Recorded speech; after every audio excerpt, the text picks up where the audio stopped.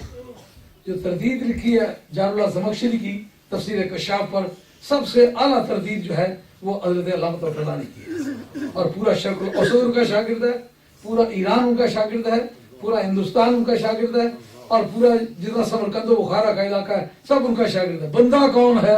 بندہ وہ ہے کہ لما یلحق بہم کی تفسیر کا بندہ ہے. سرکار دو عالم سے ظاہری ملاقات کی ہوئی تھی فیضان میں.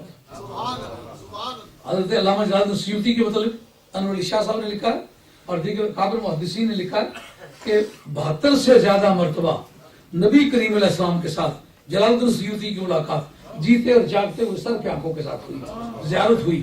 اور زیارت ہو کر حدیثیں پوچھیں کہ یہ حدیث یا رسول اللہ کیسی ہے. آپ نے فرمایا کہ یہ یوں یوں ہے, میں نے یوں یوں کہا ہے, یہ میری حدیث نہیں ہے, اس کو نہیں بیان کرنا وغیرہ وغیرہ. ان حدیثوں کا ذکر بھی امام جلال الدین سیوطی رحمۃ اللہ تعالی علیہ نے کیا ہے, جس کا معنی یہ ہے کہ سرکار سے فیضان حاصل کرنے کے لیے ملاقات ضروری نہیں, ایمان ضروری ہے. ایک دور ہونا ضروری نہیں, محبت کا رشتہ ضروری ہے.